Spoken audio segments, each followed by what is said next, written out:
Shalom, bien-aimé peuple de Dieu. Bienvenue sur notre plateforme de méditation intitulée Méditons ensemble.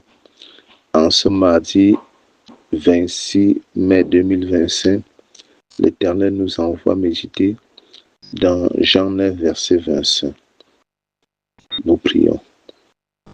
Yahweh notre Seigneur, en ce jour, je te prie de répandre ton esprit de compréhension, ton esprit de foi et de prompte obéissance sur toute personne qui se mettra sur le son de ma voix à travers cette méditation, afin qu'Éternel notre Dieu, ayant entendu le message de ce jour, Seigneur, garde dans son cœur et marche fidèlement pour produire des fruits dignes de la repentance, pour le salut de son âme et de celui de la multitude, pour la gloire de ton Saint-Nom, au nom de Jésus-Christ. Amen. Je lis pour nous dans la Bible, version Louis II, Jean chapitre 9, verset 25. Il répondit, « S'il est un pécheur, je ne sais. Je sais une chose, c'est que j'étais aveugle et que maintenant je vois. » Amen. Bien-aimé, voici l'attitude de quelqu'un qui, après avoir bénéficié de la guérison de sa cécité par Jésus, est appelé à témoigner de fausses accusations contre lui. Comment tarser de pécheur quelqu'un qui a fait pour moi une chose magnifique que je cherche depuis longtemps? Le péché qualifiant ce qui est mal comme quelqu'un de mauvaise vie. Un malade peut-il apporter la vie, la santé?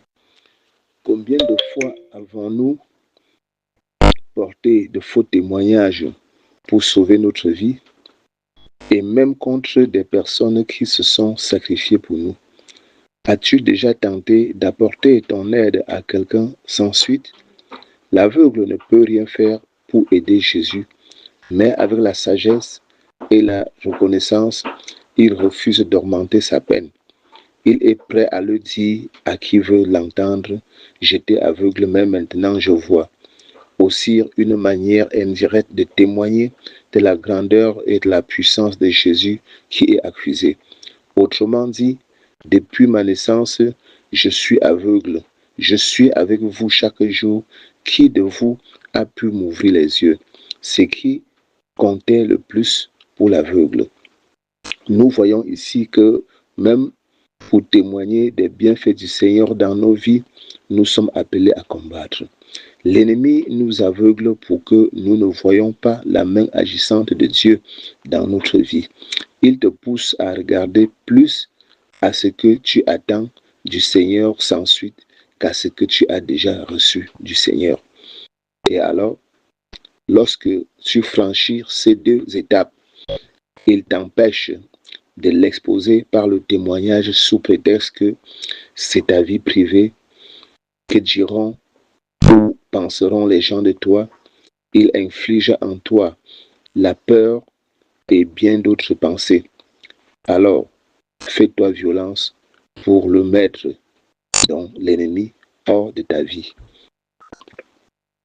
Dès l'Éternel bénir en chacun de nous l'écoute de sa parole de ce matin et nous donne, oui, d'avoir une vie de témoignage vrai. Au nom de Jésus-Christ. Amen. Bien-aimé, si c'est la première fois que tu nous rejoins sur cette plateforme de méditation, n'oublie pas de t'y abonner et surtout de liker et partager nos publications. Voire remonter pour suivre les méditations précédentes ou même les télécharger afin de les suivre aisément au moment opportun. Sur ce, nous disons à demain pour une nouvelle méditation par la grâce de Dieu, au nom de Jésus-Christ. Amen.